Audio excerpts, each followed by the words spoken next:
This presentation is going to be on the competency to refuse the insanity defense and other mental health defenses. We'll primarily be focusing on the refusal of the insanity defense, as there's not much decisions regarding other mental health defenses specifically. Most of those scenarios do follow the decisions that were made about refusing the insanity defense. To begin, we should go over what an insanity defense is and the competency to refuse one. The insanity defense is used when an attorney or the court believe that a defendant was not sane at the time of the crime they're being accused of was committed. In other words, as a result of mental illness, the defendant did not know what they were doing and or did not know what they were doing was wrong. There are multiple reasons that exist and are acceptable reasons as to why a defendant may want to refuse an insanity defense at trial, and I will go ahead and touch on those more in detail later in this presentation. The competency to refuse an insanity defense is a decisional competence, which means a defendant should have the capacity to knowingly and voluntarily refuse the defense itself.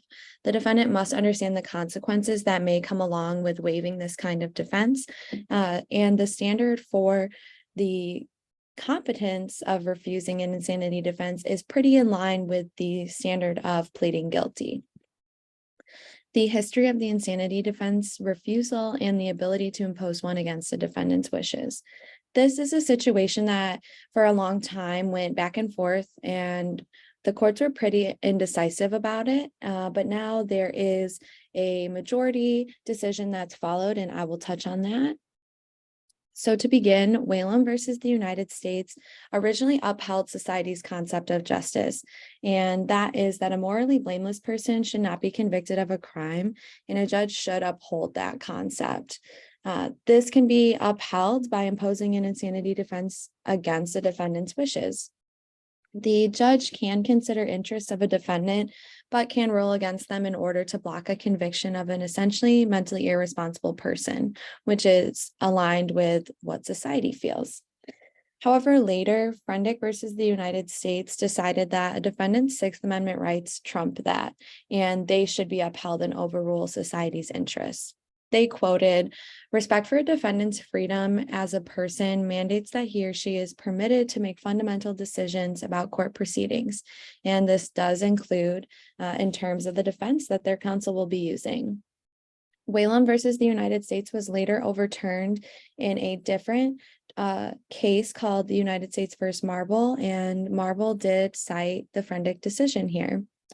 The view in Frendick is held by the majority of jurisdictions, but there are very few that will still follow and cite Whalum to make their decisions regarding the insanity defense refusal. Standard of competence to refuse the insanity defense and possible reasons why. Due to the Supreme Court decision in Godinez v. Moran, the court would support that someone who is competent to stand trial and has the competency to plead guilty would also be competent to refuse the insanity defense. In these scenarios, a clinician should be sure to evaluate the defendant's understanding of alternative defenses and their consequences, as well as the perceived nature of alternative defense success rates. Some reasons that are acceptable for defendants to waive the insanity defense are listed below, and these are even accepted in capital punishment cases. First, the defendant may want to avoid the stigma surrounding mental illness. The defendant may believe that a successful insanity plea will come with more extensive confinement compared to an actual conviction. The defendant may feel that a loss of rights will come from being committed to a mental health institution. An example that was cited in the text was the inability to receive a driver's license. The insanity defense may take away from a defendant's political or religious reasoning for a crime, and you may think of the Dylan Roof case. He was very adamant about his political agenda being known to the world that was watching his trial. And lastly, the defendant may feel that they'll receive better treatment in prison compared to a mental institution. As noted before, there are some jurisdictional differences that exist in terms of refusing the insanity defense. In Whalum-style jurisdictions that focus on society's interests being upheld about the justice system, an evaluation would focus on the defendant's state at the time of the offense in order to further prove an insanity defense argument. In forensic style jurisdictions, the evaluation that's done will align more with the assessment of competency to plead guilty, as these standards pretty much equate to one another. There may also be a focus on if the refusal of the insanity defense is because of the defendant's denial or symptoms of their mental illness. The majority of jurisdictions, as stated, do follow the forensic decision, but at the end of the day, the decision is ultimately up to the court, and it is valid for a judge to require more for this refusal to be considered valid, but it's not necessary. The United States versus Reed was a case that addressed some issues in this case with Jonathan Reed. And I'll go over the case of the facts of the Reed case, and then talk about what was ultimately decided. So Jonathan Reed was serving time for robbery when he stabbed a cellmate 13 times. The cellmate did survive the attack.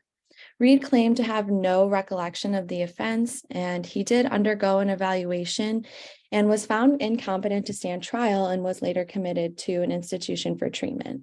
In this same evaluation, he was diagnosed with schizophrenia and severe cannabis use disorder. After 4 months, Reed's competence was restored and he was able to stand trial. His counsel requested another exam to evaluate his mental state at the time that he committed the crime. This doctor determined that Reed's psychosis made it pretty much impossible for him to possess criminal intent at the time that he was committing the offense. Per the evaluation report, Reed's counsel notified the court that they would be pursuing an insanity defense. The court granted this and also allowed the U.S. to appoint a clinician for another evaluation. The U.S.'s clinician did agree with the original diagnoses of schizophrenia and severe cannabis use disorder, but did find that Reed did have the capacity to understand the nature and wrongfulness of his crimes at the time they occurred. This ultimately weakened the defense's insanity defense argument, simply because now there's conflicting reports. Reed did move to go to trial pro se, and it was allowed. He ultimately dropped the insanity defense to claim the crime was committed due to a demonic possession. Reed's standby counsel was concerned that the defendant did not know the difference between the insanity defense and what he proposed as his own defense. However, the standby counsel confirmed that they would still pursue an insanity defense if reappointed, which is a large reason that Reed chose to represent himself, because he wanted to argue demonic possession. Against the defendant's desires, the court reappointed counsel to Reed and accepted the insanity defense. Over this course, the court never revisited Reed's competence, and the reappointed counsel actually unsuccessfully argued insanity at trial, and Reed was sentenced to additional time in prison on top of what he was already serving. Reed then moved to appeal this decision, and that is what the United States versus Reed case is. The Ninth Circuit Court heard his case, and Reed claimed that the court violated his Sixth Amendment rights by allowing the insanity defense against his wishes. And the Ninth Circuit Court actually agreed with this, and they cited McCoy here to support their reasoning. However, the Ninth Circuit Court did side with the original decision to reappoint counsel, simply because the competency to stand trial is less than the competency to represent oneself. This is from Indiana versus Edwards. The takeaway from this decision is that a defendant can competently refuse a defense despite having mental illness and despite their mental state at the time of the alleged crime. This case builds upon Frendick by emphasizing individual freedoms, specifically the Sixth Amendment rights that people are entitled to. And they also noted that forensic clinicians may be relied on heavily to assess the capacity to refuse an insanity defense. The insanity defense today, so there are not many cases, like I stated in the beginning, that address other mental health defenses. It is just the standard that the insanity defense refusal decisions are going to be followed in other mental health defense cases. In 2020, the Supreme Court actually ruled that states have the right to abandon the insanity defense and only take mental status into account at the time of sentencing, if at all. 5 states have now abandoned the insanity defense and do not accept it in the court. States that allow this must still prove competency to stand trial, and these states are allowed to present that a mental defect caused a defendant to not possess intent, but they are not able to be found not guilty by reason of insanity. It's more likely now, and it's in 20 plus states, that a defendant can be found guilty but mentally ill. This is still a conviction, but it's citing a defendant's mental illness.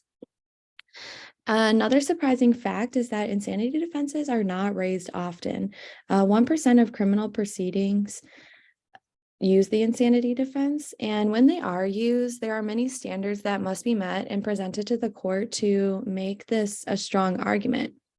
A variety of tests and tools are used to support an insanity defense, such as the MNATN test, the irresistible impulse test, the model penal code, and others. The insanity defense overall only has a 25% success rate. And the media source that I shared with you all was a short YouTube clip, touches more on present day insanity defense usage. There is a misconception about insanity pleas and their success rate. As stated in the slide before, the success rate is very low, mainly because there are many high profile cases that had successful insanity defenses and many high profile cases that just used the insanity defense, such as Angela Yates and Ted Bundy. The majority of jurors are hesitant to acquit individuals of violent crimes, even when the insanity plea is argued well, really because jurors don't know if they want someone who is insane but violent being let off, essentially. It's challenging to prove insanity in a capacity that will convince a jury or court to side with that defense, which is why the insanity defense has been questioned in front of the Supreme Court before. And these are my references.